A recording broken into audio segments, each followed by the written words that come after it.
Imagine drafting a flawless map of your neighborhood, but penciling in blueprints for houses that won't be built for another 300 years. This impossible scenario actually happened.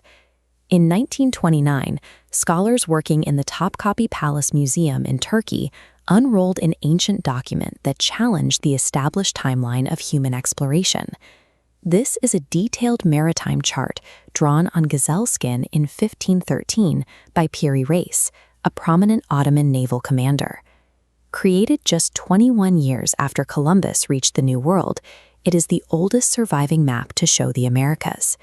Finding a precise map of the New World produced so shortly after contact suggests that geographical data was being gathered and shared at a pace the standard historical timeline does not account for. Much of the map is remarkably accurate, featuring beautiful depictions of Europe, the coast of North Africa, and the Azores Islands. But the most difficult detail to explain sits at the very bottom of the parchment. The map appears to depict the continent of Antarctica, centuries before its official discovery by 19th century explorers. Rather than a vague icy mass, the map describes the specific topography of the Antarctic landmass as it exists underneath the ice sheet. If the map is accurate, it implies that our records of global exploration are missing a significant chapter, or that this 16th century commander had access to geographical information that predates modern history. To understand how this was possible, we have to look at how the map was actually made. Piri Reis never sailed to Americas himself, yet he mapped the coast with stunning precision. He was less an explorer and more a researcher, assembling his world map by referring to 20 different regional charts. He synthesized a vast range of intelligence, including 4 Portuguese maritime maps and an ancient Arab map of India. Among these was a map of the western regions drawn by Christopher Columbus in 1498, a document historians once believed was lost forever. By deconstructing the parchment, we see that Piri Reis essentially preserved Columbus's lost observations, proving the artifact is a composite of the era's most advanced global intelligence. If he relied on the sources of his time, we have to look for a rational explanation for the supposedly ice-free Antarctica at the bottom of the map.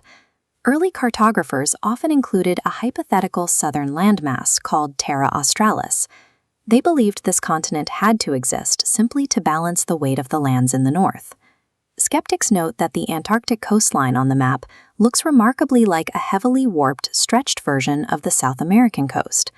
Manually stitching 20 conflicting map projections onto a single piece of gazelle skin naturally creates these types of geographical distortions near the edges. The appearance of an ice-free Antarctica likely points to a massive mapping error, a natural consequence of a brilliant man attempting to solve a 20-piece puzzle without all the corner pieces. Even if the southern continent is an error of projection, it does not lessen the historical importance of the artifact. Piri Reis continued his work, producing a second world map in 1528 that reflected the expanding knowledge of his time.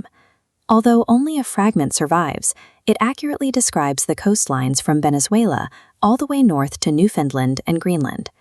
This network of information proves 16th century explorers were highly connected, and maritime intelligence traveled across the globe far faster than history books suggest. The Piri Reis map remains a vital link between Islamic maritime traditions, the lost voyages of Columbus, and the known world's edges. Artifacts like this show us that our history is still being written, and that other lost chapters are likely still waiting to be unrolled.